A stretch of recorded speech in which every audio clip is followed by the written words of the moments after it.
Энэ охиныг Гамболдын Даваа Баяр гэдэг Хөвсгөл аймагт төрж өссөн тэрээр эмнэлгийн хүн болох багийнхаа мөрөөдлийг биелүүлэхээр анагаахын шинжлэх ухааны үндэсний их сургуульд суралцахаар нийслэл готноо 10 гаруй хоног юм нэржээ. Ирээд нэн тэргуунд амьдрах байраа бэлтгэсэн нь 1000 оюутны байр. Түүний хувьд оюутны хотхонд амьдарч аж төрөөд 10-аад хонжоно. Хөвсгөл далайн эргээр төглөж өссөн Даваа Баяр охины хувьд нийслэл Улаанбаатар хотод ирсэн нь анхны тохиолдол байв. Улаанбаатар хотод анх удаага ирж байгаа юм биш үү? Ямар санагдаж байна? Танай аймагт харьцуулахад ямар байна? За хөгжлийн бас маш өндөр хөгжилтэй орно. Тэгээд маш гайхалтай төсөөлөгүүд бол маш их хөгжилтэй гэж бодож байна. Бас гайхалтай гэж. Тэр би бол анх удаа ирж байна. Тэгээд одоохондоо олон их сайн мэдгүй чанга гадарлаа. Хамгийн сайн мэдэх газрууд хаагаар байна? Сургууль тэгээд энэ хоёр оронд мэднэ. Талбайгаа мэднэ. Тэгээд зас захаа мэднэ. Тэрээр шинэ хичээлийн жилийнхээ бэлтгэлийг базаахад 500 гаруй мянган төгрөгийг зарцуулжээ.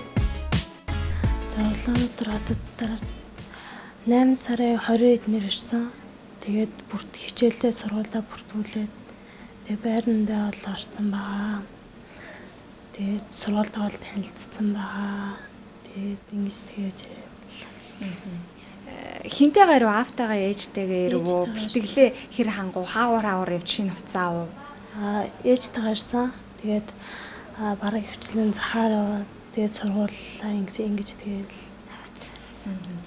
нийтдээ ер нь хичээлийн бэлтгэл болгочтой шинэ хувц хонор дэвтэр ном гэл ер нь нийтдээ хичнээн төгрөг өргөдөв зарцуул. За нийтдээ бол арга 500-аас гарсан гэж бодож байна.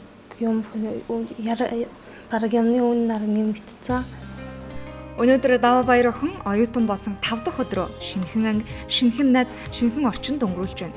Түүнтэй адил шинэ бүхнийг нөхдийн хамт 5 дахь өдрийнхөө хичээлдээ сууж байгаа мянган Монголын ирээдүй болсон оюутан залуус бий.